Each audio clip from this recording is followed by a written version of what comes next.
What's up, family? Have you heard about the Greek ethnic cleansing, the Greek Genocide, that ended up unaliving more than 600,000 Greeks? Well, if you haven't, you heard now.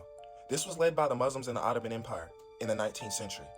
And when the Ottomans wanted the full Turkification of the empire, they expelled everyone who didn't meet its criteria, including the Assyrians, Greeks, and the Armenians.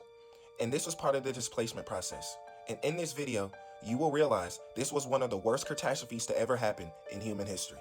Greeks who lived in Asia Minor located in the Ottoman Empire were often massacred in cities of Macedonia and Thessaloniki because the governments wanted the full Turkification of the Ottoman Empire as part of this displacement process. And this displacement process resulted in Greeks getting sent back to occupied camps by the Ottomans, where they awaited to get sent back to Greece, and the victims who couldn't make the journey on foot due to low nutrition on these long-distance walks, the remains of their bodies were burned, and most men were turned to battalions, which is forced labor, and more than 200,000 boys and men were in forced labor, and the young girls were married to Muslim men, and their property were freely given to Muslim settlers. The Greeks were predominantly Christian, just like the Assyrians and Armenians, and because of this they were persecuted and were able to witness each other's genocide happen side by side in Van province. And in 1913 and 1914, Muhammad Talat ordered the cleansing of Greek settlers along the coast of the Euphrates River, leaving 20,000 Greeks dead. And in 1915, the governor Rashid ordered 200,000 Christians to be killed, which were the Armenians, Assyrians, and Greeks all included. And in 1918, October 30th, after World War I,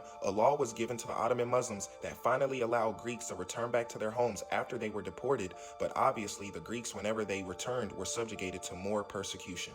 After World War I, when the Greeks were able to go back to where they were displaced, as I mentioned, they obviously subjugated themselves to more persecution because they would find Muslims having their livestock and property, and whenever the Ottomans wanted to let the Greeks know that they weren't allowed back, even though they were, they would often burn their cities down. And one of the methods you can find, the Great Fire of Smyrna, that unalived more than 20,000 Greeks because the Ottomans would just burn down Greek cities.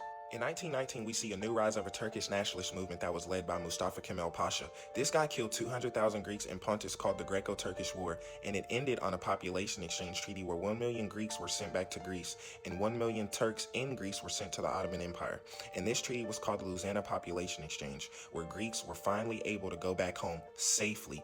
And the genocide did not stop until the Ottomans were finally conquered in 1923.